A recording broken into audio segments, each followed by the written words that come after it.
ces gens. Parce que la Bible nous a enseigné. Le peuple juif, les religieux, les pharisiens, Jésus-Christ leur a parlé. Jésus-Christ leur parlait. Il parlait aux juifs. Il parlait aux pharisiens. Il leur disait ceci.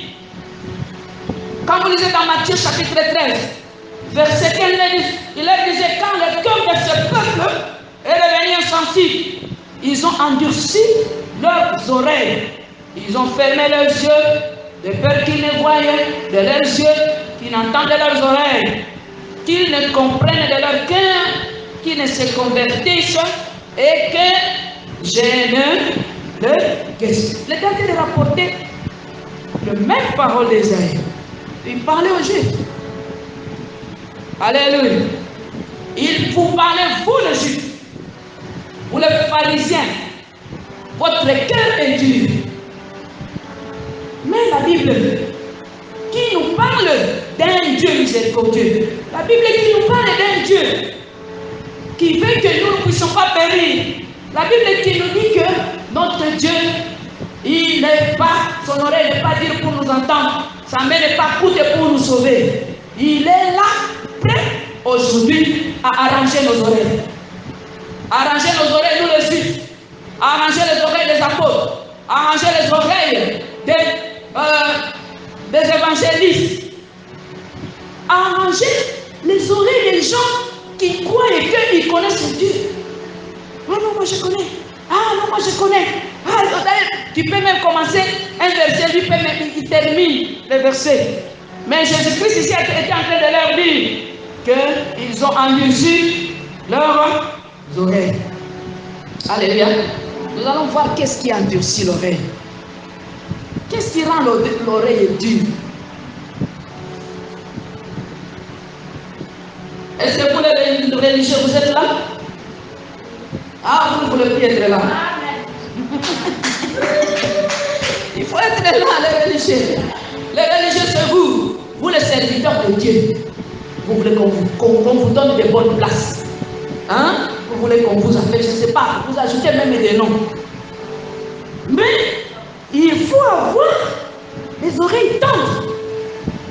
Pas des oreilles endurcies. Amen. Une autre catégorie de personnes qui ont été décrites dans la Bible, qui ont les oreilles endurcies, ce sont des chrétiens ou des serviteurs indécis. Les indécis. Indécis. Vous savez, un indécis, il n'a pas de décision. S'il est vague, nous ne savons pas qu'est-ce qu'il est. Un indécis, c'est une personne qui est difficile à déterminer ce qu'il veut. Je sers le Seigneur. Mais vous voyez que cette personne qui sert le Seigneur, mais il n'a jamais pris la décision de servir le Seigneur quelque part. Ou bien lui-même il s'est dit non, je ne connais pas. Je réfléchis encore. Ah, bon, je n'ai aucune idée. Non, non, non. Vous savez, c'est compliqué. Vous allez parler à cette personne-là. Parce qu'il est indécis, il ne va pas vous écouter. Ce que vous allez dire, ça viendra. Donc, Ekoya Kopek Analibanga avec Okaka. Mais il ne fera rien. Pourquoi? Parce qu'il ne sait pas se décider. Il ne connaît pas se décider. Il ne se connaît pas lui-même. Il n'a aucune idée de lui-même. Il n'a aucune idée de ce qu'il doit faire. Il est indécis. Il y a quelqu'un qui nous a écrit. C'est dans Psaume 119, verset 113. Il dit, je pense que c'est David qui a écrit le psaume 119. Il dit, je hais les hommes indécis. Je hais. La décision, pardon. Si vous avez un serviteur de Dieu à côté de vous qui n'a jamais pris la décision, cette personne-là, il est dangereux. Indécis. Il y a quelqu'un qui n'aime pas ces gens-là. Il a écrit, il dit, les personnes indécises. Mais il dit, j'aime ta loi. J'aime ta loi. C'est comme si une personne qui est indécise, qui n'a pas de décision, c'est une personne qui vit un peu dans le noir. Il y a les ténèbres quelque part. Il y a quelque chose qui se cache. Pourquoi il n'a jamais pris la décision? Cette personne, vous allez lui parler parce qu'il est indécis. Il ne va pas entendre. Et si vous continuez, vous allez continuer à endurcir son cœur. Parce que lui-même ne connaît pas. Ou soit il a quelque chose, mais il ne veut pas partager avec les autres. Il y a avec moi les personnes indécises. Il faut dire à autre fois. Parce que nous sommes en train de parler des choses qui ne nous arrangent pas. Même moi aussi, quand j'étais en train de préparer ici, ça ne m'arrangeait pas. Ce genre de choses ici, quand vous êtes en train de parler, vous êtes en train de décortiquer, ça nous met un peu mal à l'aise. Mais c'est pour notre bien. Alléluia. Pour notre bien, pour qu'on n'arrive pas au niveau de Pharaon. Dieu frappe fort ce genre de personnes. Et le Seigneur nous a demandé de parler de ça. Les personnes aussi les plus touchées par cette oreille. C'est-à-dire que la prédilection de cette maladie, de la dureté de l'oreille, vous la trouvez chez les riches, les personnes riches.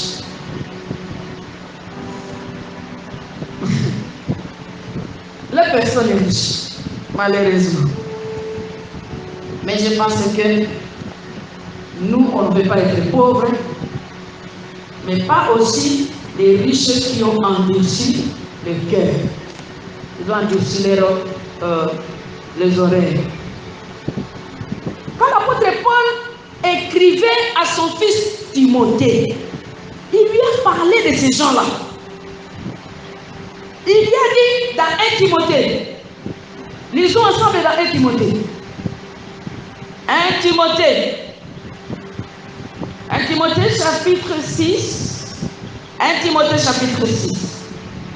1 Timothée chapitre 6. 1 Timothée chapitre 6.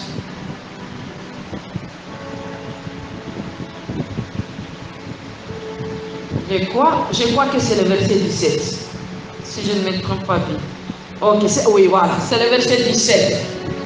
Apôtre Paul est en train de dire à son fils Timothée, recommande aux riches du présent siècle de ne pas être orgueilleux, de ne pas mettre leur espérance dans des richesses incertaines, mais de la mettre en Dieu, qui nous donne avec abondance et toutes choses pour que nous en jouissions. Ici, il est question des riches orgueilleux et qui mettent leur espérance dans les richesses incertaines. Vous pouvez leur dire que Jésus-Christ revient bientôt, ne vont pas vous croire. Vous pouvez leur dire non, la vie ici est éphémère. Ils vont vous dire non, vous êtes pauvres. C'est pourquoi vous êtes en train de prier, ainsi de suite. C'est une catégorie de personnes que l'apôtre Paul a identifiées à l'époque où il était, à l'époque de l'église, avec son fils Timothée. Il lui dit, dites à ces gens-là de ne pas être orgueilleux. Parce que parmi la cause principale que nous allons traiter ici, de l'endurcissement du cœur, c'est l'orgueil. C'est l'orgueil. Alléluia. L'orgueil de Pharaon. Dieu il a un bon traitement pour les orgueilleux. Qu'ils soient riches, qu'ils soient je ne sais pas qui. Hein? Vous avez une grâce de Dieu. Dieu vous a donné une grâce. Que ce soit la grâce de l'onction sacerdotale ou toute autre chose, toute autre forme de grâce. Et que vous êtes en train de vous enorgueillir. Vous allez endurcir votre cœur. votre cœur sera, vos oreilles seront impénétrables. Qui va vous parler?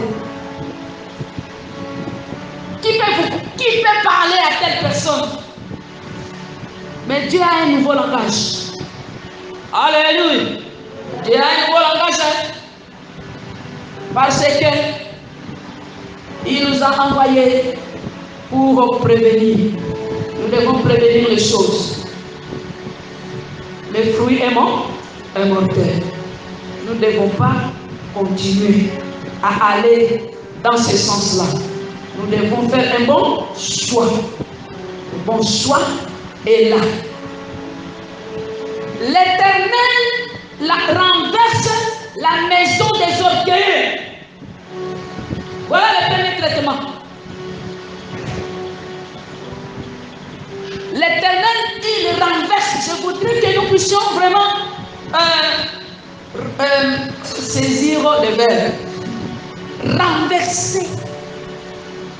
Vous êtes orgueilleux. Vous avez endurci vos oreilles. Mais il va renverser votre maison. Une maison renversée. Est-ce que vous pouvez vous imaginer ici? Cette maison ici est renversée. Les enfants impolis. Tout le monde, tout est inversé. Tout simplement parce que il y a un problème dans la vie d'une personne. Je cherche le Seigneur. Depuis combien de temps? Depuis autant de temps. Comment est ta maison? Nous devons regarder. Nous devons regarder les symptômes. Nous devons regarder aussi les signes dans nos maisons. Alléluia. C'est là que nous devons regarder. Et là déjà, quand nous voyons une maison qui est renversée, c'est une maison où les gens ne comprennent pas. Leur cœur est insensible, ils n'entendent pas et ils ne vont pas se convertir, même leurs enfants. Les désordres. Vous allez commencer à nous tout ça. On ne fouille pas les choses comme ça. On les arrange. Dis avec moi, la maison inversée. Bon, j'utilise la maison renversée. La maison qui est renversée. Rien ne marche. Dans une maison, une telle maison. Où est-ce que nous allons encore retrouver? Parce que la Bible nous dit ici que l'homme orgueilleux sera humilié. Je suis en train de lire dans Ésaïe chapitre 2, verset 17. Ésaïe chapitre 2, verset 17. La Bible nous dit ceci, que l'homme orgueilleux sera humilié et le hautain sera abaissé. L'Éternel seul sera élevé ce jour. Il était en train de parler d'un homme. Parce que nous sommes en train de... Nous sommes la cause initiale, la cause principale de l'endurcissement de l'oreille d'une personne, qu'il soit élevé au niveau du sacerdoce, beaucoup plus élevé. Parce que nous tous, nous croyons que quand nous sommes porteurs de ministère. Non. Il n'est pas question de porter un ministère. Il est question ici de répondre aux normes, aux standards. L'oreille dure n'est pas le standard d'un homme de Dieu ou d'une femme qui sait le Seigneur. Alors, un homme orgueilleux sera humilié. Bien aimé, il faut seulement regarder la personne. Il faut la regarder. Il faut aussi voir autour de lui.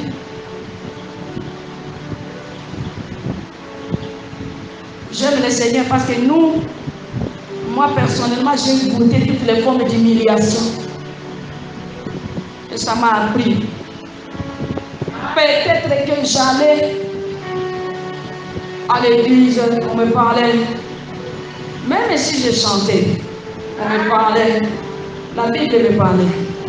Les hommes de Dieu aussi me parlaient. Peut-être aussi ma famille aussi me parlait.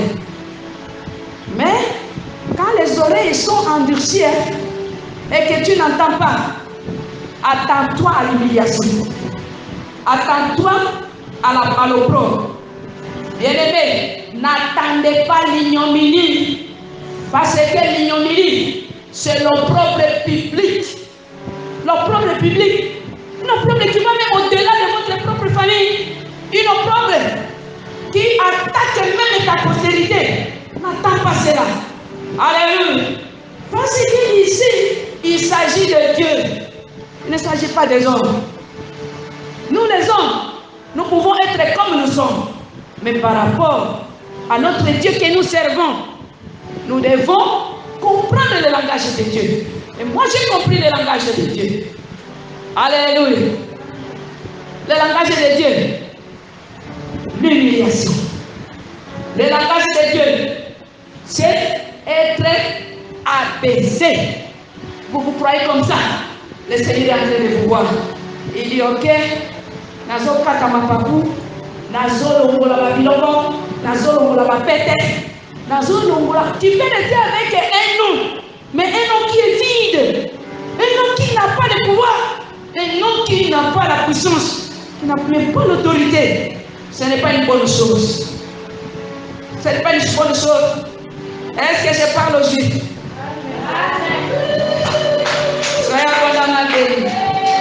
Car je me parle aussi moi-même. Bien-aimé, il y a aussi une autre forme de langage de Dieu. Une forme de langage de Dieu qui n'est pas la moindre. Je l'ai trouvé dans Psaume toujours 119. Psaume 119, verset 21. Psaume 119, verset 21. La Bible nous dit, tu menaces les orgueilleux, c'est maudit qui s'égare loin de tes commandements. Dis avec moi, menacer. Les menaces. Les menaces. C'est un langage. C'est un langage de Dieu. Dieu répond aux orgueilleux par les menaces. Dieu répond aux personnes qui ont endurci leur cœur. Ils ont endurci leurs oreilles par les menaces. Les menaces de Dieu. Et ici, on parle déjà de maudits. Maudits. La catégorie de maudits. C'est une forme de menace. Vous marchez avec la malédiction en vous. La malédiction qui s'attache en vous, comme la ceinture s'attache au pantalon, comme la ceinture s'attache à un habit. La malédiction, vous vous habillez en malédiction. Vous portez des tuniques de malédiction. Vous respirez la malédiction en vous. Ça, c'est le langage extrême de Dieu. Lorsque Dieu parle aux endurcis, menace. La Bible nous dit que les ennemis de Dieu, les ennemis du royaume des cieux, les ennemis, c'est là qui luttent contre Dieu. C'est là qui luttent contre la parole de Dieu. Vous luttez contre Dieu. Vous allez vous habiller la malédiction. Maintenant, ce qui est mauvais et ce qui est compliqué dans ça est que ce n'est pas seulement vous, mais c'est votre postérité jusqu'à la 4e génération. Votre postérité jusqu'à la 4e génération, ça va porter la peau ou le sang des maudits. Je ne souhaite pas que nous soyons dans cette catégorie. Parce que lorsqu'on attaque la cause principale, on peut déjà résoudre le problème. Si nous attaquons cette cause ici qu'on appelle orgueil, parce que nous allons voir une autre cause. Lorsque nous enlevons l'orgueil en nous, lorsque nous suivons les conseils de Jérémie, Parce qu'il y a un prophète qui nous dit, écoutez, prêtez l'oreille, ne soyez point orgueilleux, car l'Éternel parle. L'Éternel parle. Ne soyez pas orgueilleux, car l'Éternel parle. Si c'est un homme qui parle, ça c'est autre chose. Mais si c'est l'Éternel lui-même qui vous parle, il parle à ses serviteurs, il vous parle, ne soyez pas orgueilleux. Est-ce que tu vois acclamer le Seigneur? L'Éternel aussi est en train de nous dire, à travers son serviteur, je lis dans 1 Pierre. 1 Pierre chapitre 5, verset 5. Jérémie que je lisais là-bas, c'est Jérémie 13 et 15. Lisons encore dans 1 Pierre, chapitre 5, verset 5. L'Éternel est en train toujours de nous parler.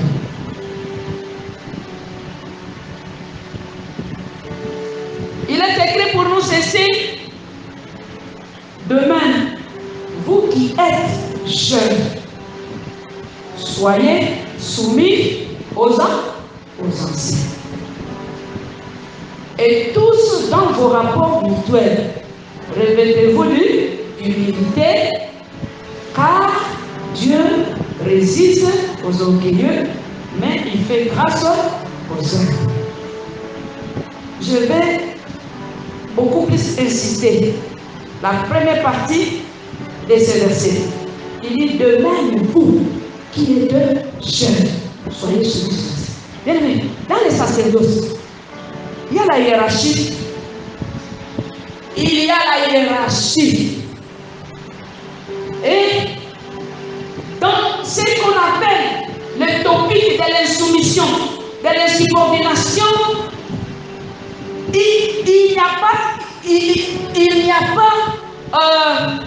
un terrain de mésentente avec l'oreille endurcie. Parce que pour arriver à l'insoumission, pour arriver à l'insubordination, ça signifie tout simplement que cette oreille ici est impénétrable, cette oreille ici n'a pas compris, cette oreille ici refuse de se soumettre. Et c'est pourquoi l'apôtre Pierre est en train de dire, dans la hiérarchisation, au niveau du sacerdoce, il y a des jeunes, il y a aussi des anciens. C'est pas parce qu'on travaille dans le même champ que nous sommes les mêmes. Non, non. Alléluia. Est-ce qu'il y a des jeunes serviteurs dans la nation sacerdotale? Il y a aussi des gens que nous avons trouvés. Ils ont déjà commencé l'œuvre. Ils peuvent aussi nous dire quelque chose, même s'ils ne connaissent pas plus que nous, même si vous êtes encore beaucoup plus tout ça. Mais il y a des gens à qui Dieu a parlé avant vous. Dieu vous a parlé aujourd'hui ou hier, mais Dieu a commencé à parler aux anciens avant vous. Soyez humbles. Soyez humbles, car Dieu résiste aux orgueilleux. Ici, l'humilité précède la gloire. L'humilité précède la gloire. Alléluia. Même si votre maître ne ressuscite pas les morts, mais vous ressuscitez les morts, mais il est ancien. Et le Seigneur est en train de recommander aux jeunes d'être soumis. Les intellectuels,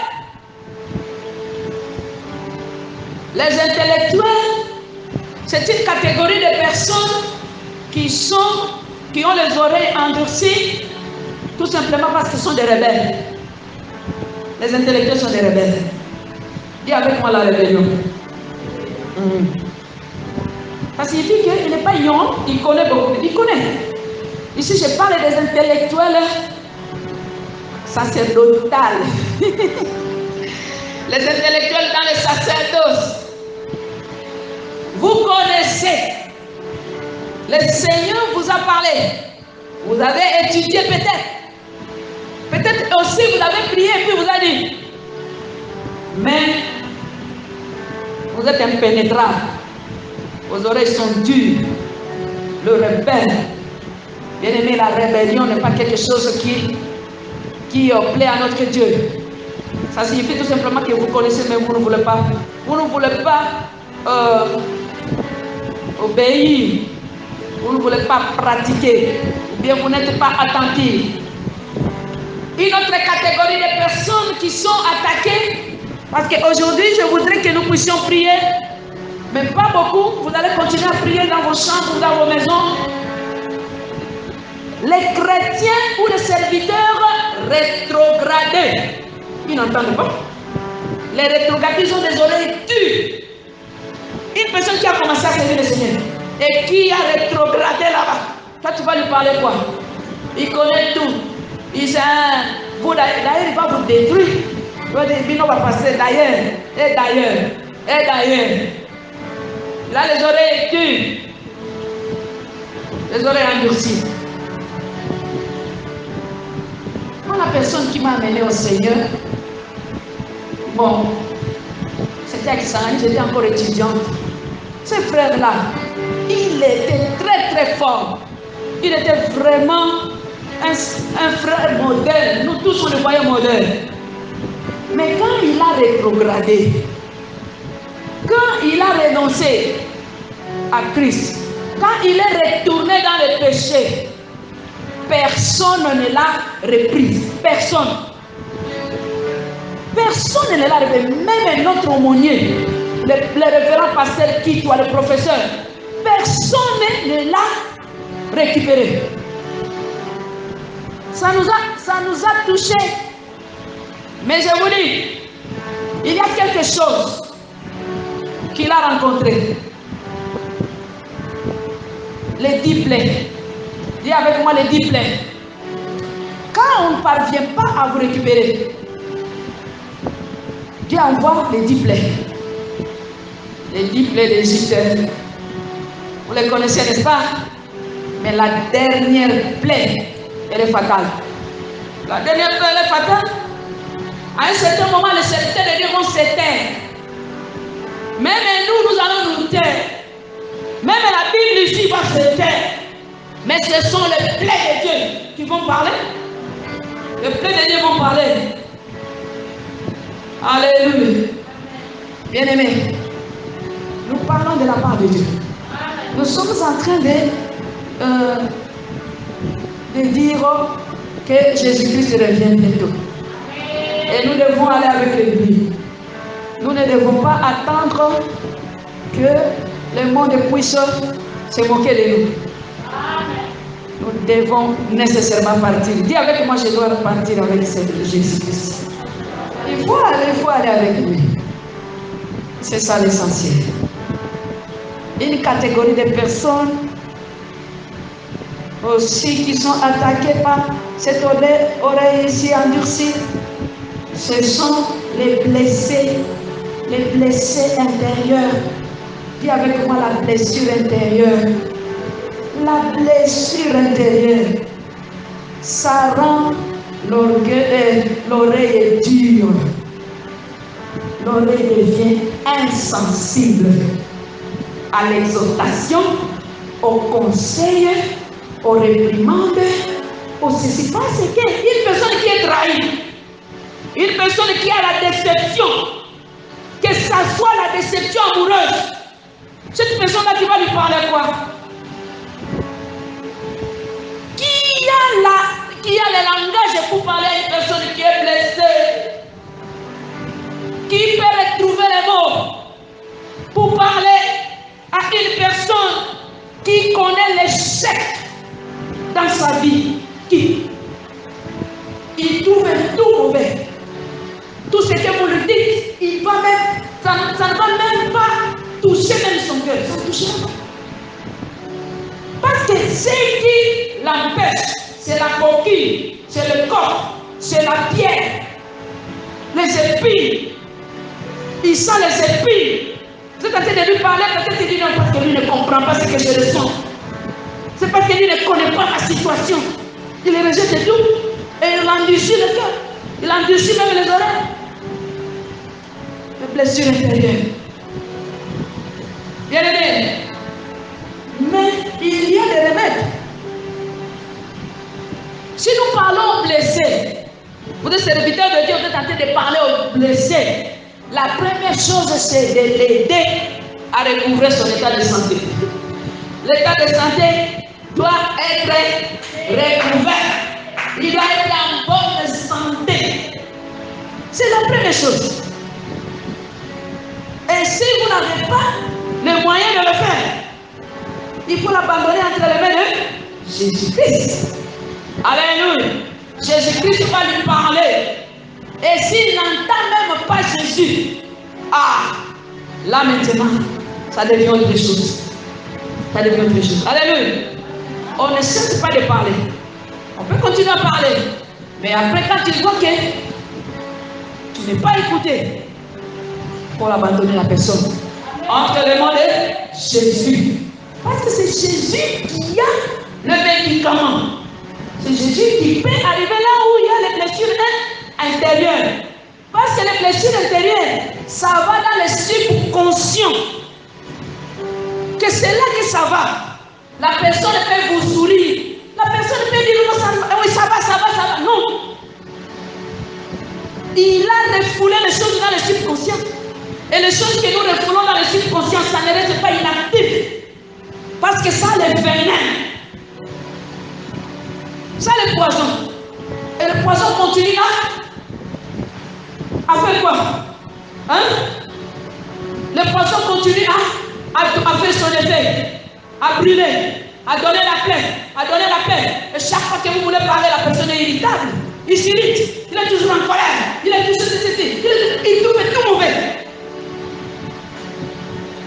Il y a seulement une seule personne qui entre dans le subconscient.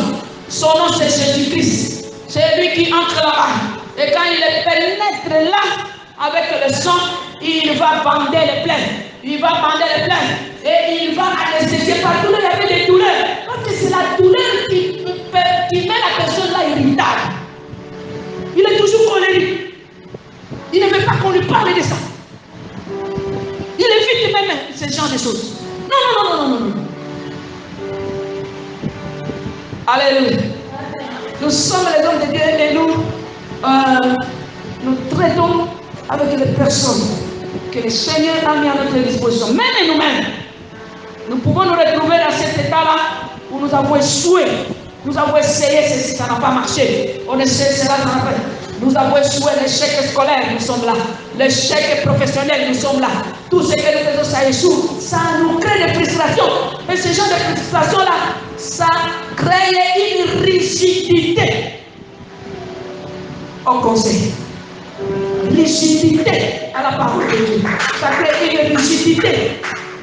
Et la personne va se retrouver dans une situation où, si cette personne continue à être rigide, le Seigneur va cesser de parler et il va utiliser les plaies.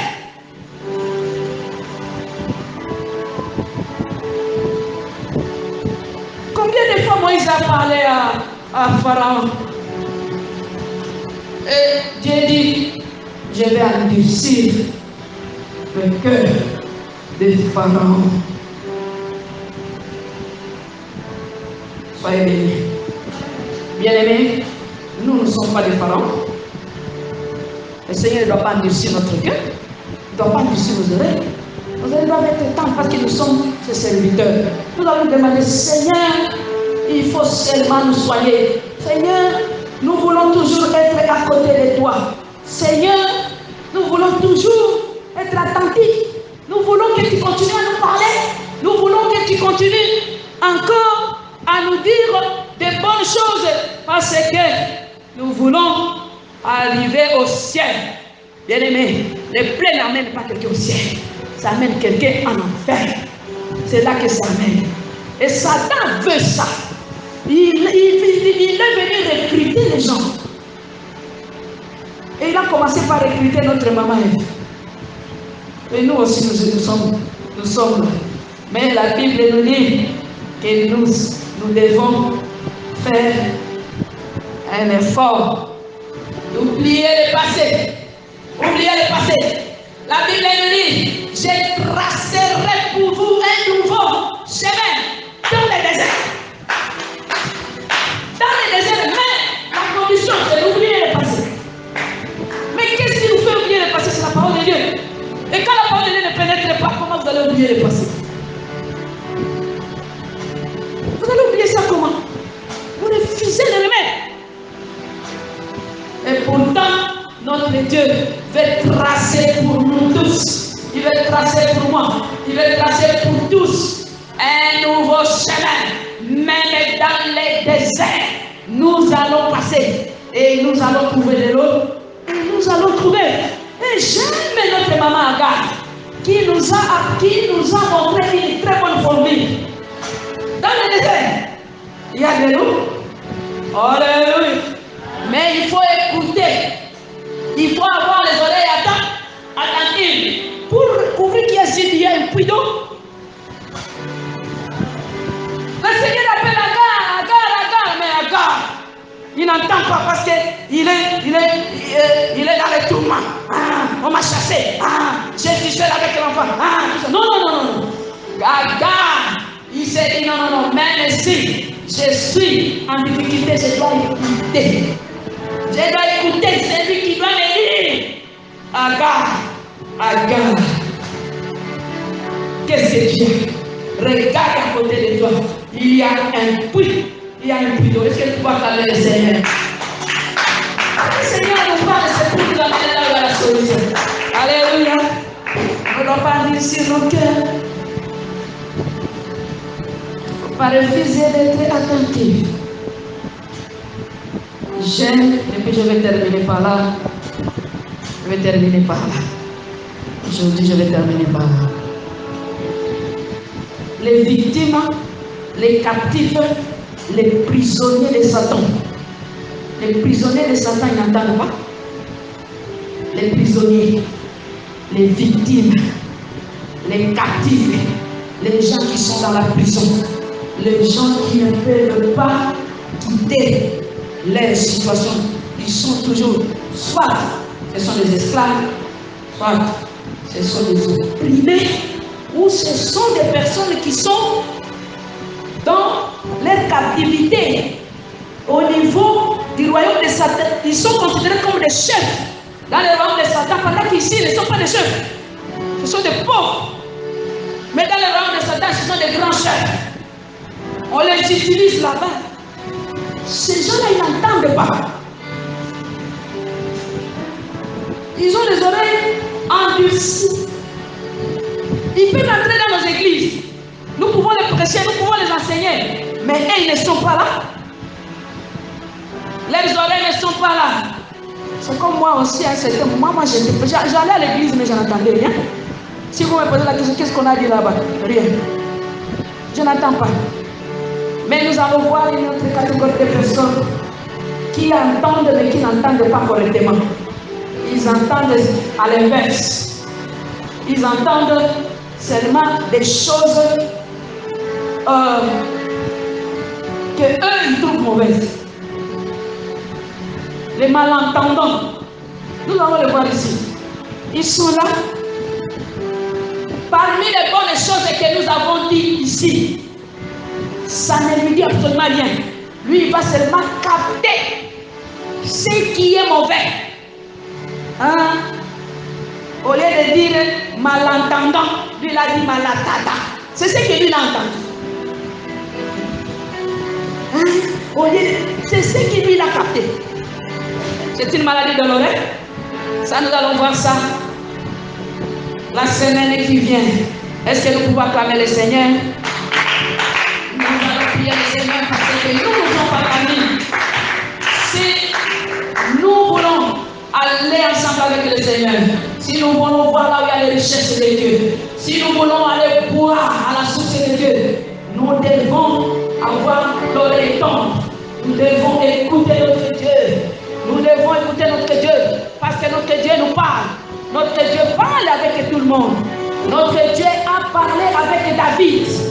David était attentif à la voix de Dieu. Voilà pourquoi même Saoul était en train de le suivre. Saoul voulait chercher à le tuer, mais Saoul n'a pas pu le tuer. Si vous écoutez, si vous entendez la voix de notre Dieu, même les ennemis, il va vous parler. Regardez, il ne faut pas aller à gauche, il faut aller plutôt à droite. Il ne faut pas aller passer ce chemin. Parce que ce chemin ici, il y a les épines. Ici, il y a les pièges de l'ennemi.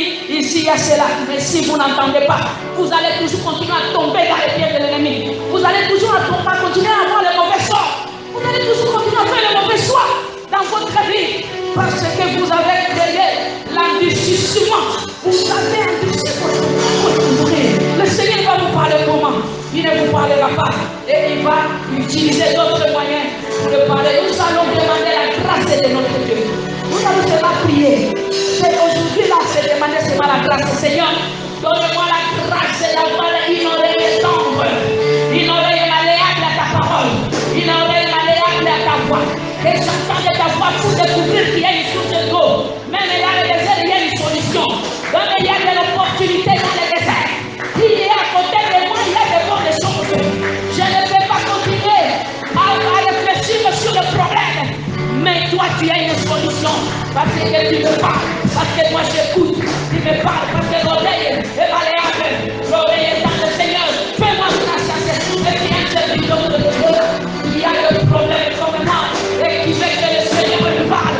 Il a des solutions. Est-ce que nous avons le soleil pour entendre? Est-ce que nous avons le soleil pour écouter? Est-ce que nous avons le soleil pour entendre? C'est ça le grand problème. Le grand problème, c'est d'avoir le soleil pour entendre. C'est quoi le problème? Le problème n'est pas de présenter le problème à Dieu. Le problème, c'est d'avoir le soleil pour entendre, pour écouter, pour entendre. Dieu te parle. Il t'appelle Agar. Il t'appelle Agar. Il te dit Agar. Il y a le signal là-bas à côté de toi.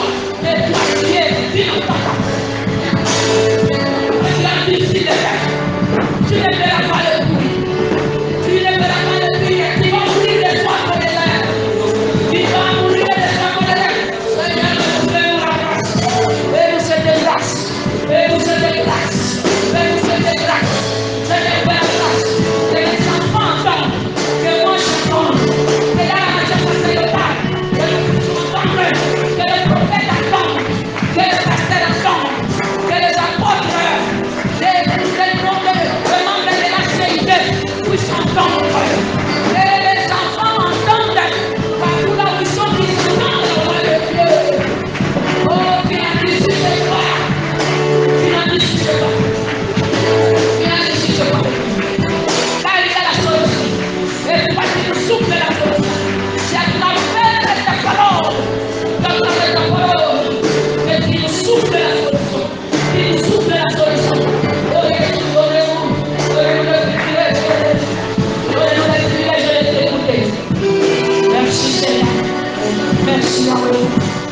Merci Seigneur. Merci mon Dieu mon roi. Merci Jésus. Merci mon Dieu mon roi. Merci Seigneur. Merci Seigneur. Et nous allons prier le Seigneur. Nous allons demander au Seigneur de nous aider, de nous éloigner de ce fléau qu'on appelle l'orgueil, qui nous éloigne de ce fléau qu'on appelle la rébellion, qui nous éloigne aussi de ce fléau qu'on appelle les blessures intérieures. Que le Seigneur nous éloigne de tous ces fléaux, parce que ce sont ces fléaux qui constituent le corps, qui constituent la pierre, la carapace autour de nos oreilles pour que nous ne puissions pas entendre. Nous ne puissions pas entendre. Seigneur, éloigne de nous. Est-ce que quelqu'un peut prier? Demandez, Seigneur, éloigne de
Bien-aimés, nous allons prier pour les captifs, ceux qui sont entraînés de Satan, ceux qui sont captivés dans